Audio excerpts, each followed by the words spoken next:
Hi everyone, good morning. Once again, I am Patty, your first reporter with regards to feedback mechanism. Our objective is for us to be able to understand the feedback mechanism. We are also going to discuss its components and lastly, the challenges. We are going to identify the challenges in providing feedback mechanism in an organization. For example, have you tried racing car video game? In the video game, there is an indicator whether you're almost near finish line or you're standing in the first or last. Depending on the game, it may be a score, budgets, or a strength meter. Regardless of the specifics, you've got some sort of a visible indicator that's telling you whether you're succeeding. That is called feedback mechanism. The purpose of a feedback mechanism is not to provide a review of your past behavior. It is naturally focused forward because they connect to your current actions to the future results. A good feedback mechanism should either affirm or alter your actions. Another clear example of a feedback mechanism in business is a sales quota. If you are into sales like me, we are usually given a quota or target every year. In this example, it's 4 million is equivalent to 100% or 4 stars.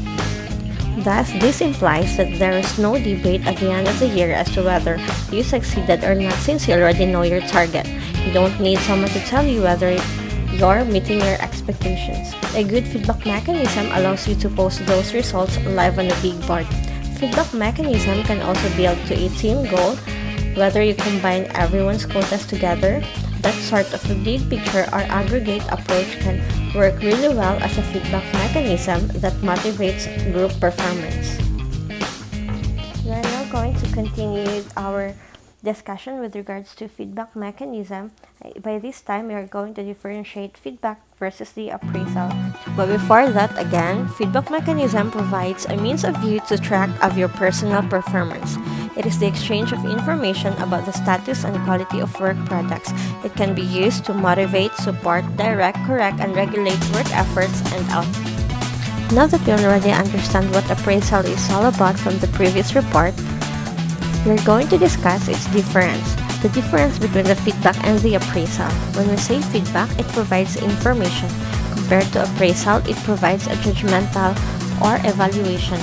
Feedback is an immediate or ongoing activity, as appraisal is a retrospective and event-based, usually occurs at designated interval and is often linked to pay or other rewards, whereas feedback is usually verbal, appraisal is written.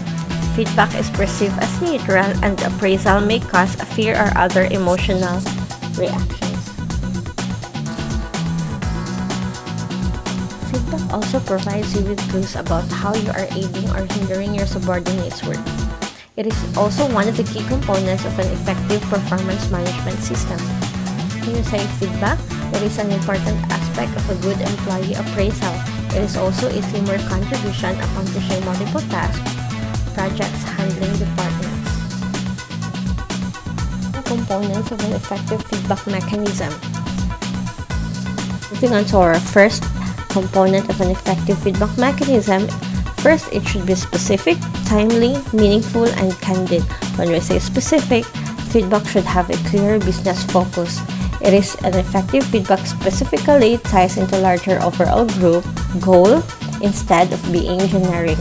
When we say timely, feedback should be offered as close as possible to the action in question. 5 months gap is very long now. And when we say meaningful, add a content and precision to the management message. So this means that good feedback gives meaningful and accountable suggestions of how to adjust a behavior or change course and adds additional context that might have been originally missed. And when we say candid, no matter what your response to a behavior is, always remember that you need to be honest or else run the risk of losing the trust of your team. Second, goal-oriented. Have a goal taken to achieve the goal. Receive goal-oriented information about his or her action. Number 3, focuses on the future. Again, it focuses solely on the future and how you can help someone change the course to get closer to their end goal. And number 4, it's about the process, it's not the person. Meaning, never criticize the person, always criticize the action, from Leo Babauta. And number 5, isn't afraid to be negative. It should be an ongoing process, not something that's a big deal, from Maura Barrett. Number 6, can be positive.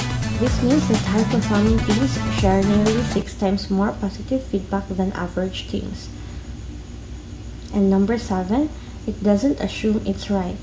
Difficult feedback is about conflicting views, feelings, and values. Reasonable people differ about all these things. Again, the 7 components of an effective feedback mechanism are: first, specific, timely, meaningful, and candid. Second, goal-oriented. Third, focuses on the future. 4, it's about the process, not the person. And 5, isn't about to be negative. 6, can be positive. And 7, doesn't assume it's right. Let's now discuss the challenges in providing feedback in the organization from Adriatis in 2019. First challenge is that it's making feedback too personal. Second, too impersonal. Or 3, sandwiching negative feedback. 4, playing armchair psychologist, postponing feedback, or setting vague expectation. Number 1, making feedback too personal. What if your department head said you handled that meeting with the school president poorly? You immaturely made our department look incompetent. If I am that employee, could you blame me for being insulted in that situation? Instead, managers should focus on the actions and their consequences rather than the person. Constructive negative feedback is as objective as possible and should focus on corrective action. Department head should rather say, "It's clear that you were upset by what the president said in the meeting.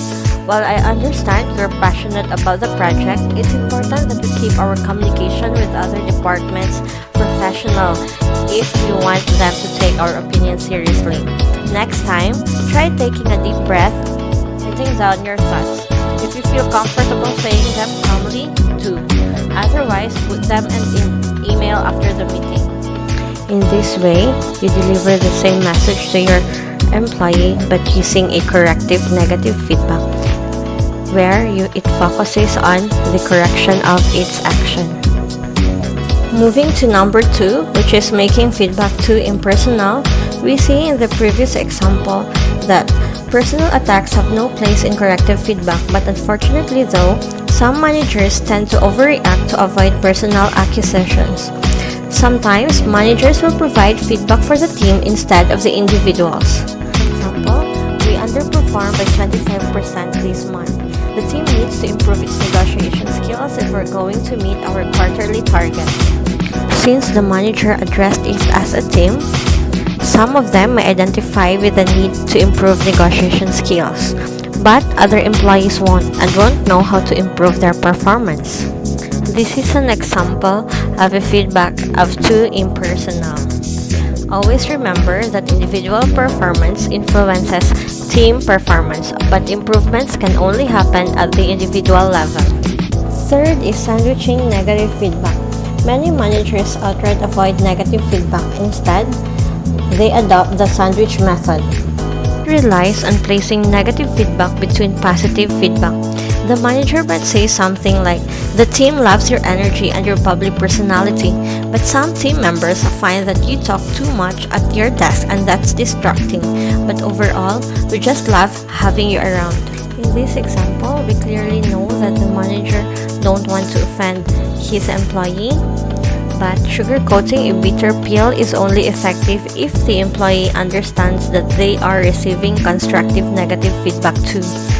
So, how do you avoid the sandwich trap without being unkind? Clarity is kindness. Start with a negative feedback. Keep it constructive and provide praise separately. Moving on to number 4, which is playing armchair psychologist. Some of the most uncomfortable example of providing Feedback to employees involve the manager using their insight into the employee to guess the motives behind their behavior. Nobody likes to feel like people are making assumptions about them. So employees might even be deeply insulted by a manager's intrusion into their personal issues. Always remember to ask rather than assume. Moving on to number 5, which is postponing feedback.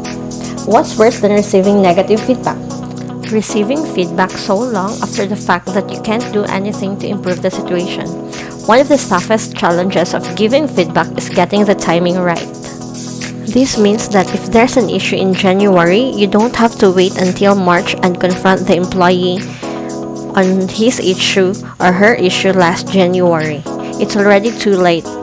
Always remember to address issues as they arise. Build regular opportunities for feedback into everyone's schedule, such as bi-weekly or one-on-ones. Take Team Fargo's advice. Mistakes should be examined, learned from, and disregarded, not dwelled upon and stored. And lastly, number 6, setting vague expectations. Knowing if both sides are on the same page is another one of the core challenges of giving effective feedback. Feedback is only constructive if it's actionable, specific, and clear. So don't say, "We need to see you become more diligent in your work." Rather say, "You need to pay closer attention to detail in your assignments." Now, you know how to give constructive feedback at the right time with the right approach and clear expectations. Avoid performance feedback errors and expect to see employee performance and employee-manager relationship positively transformed. To end my report, I would like to share Ken Blanchard's quote, "Feedback is the breakfast of champions." Once again, thank you so much for listening. I hope you've learned something from my report this morning.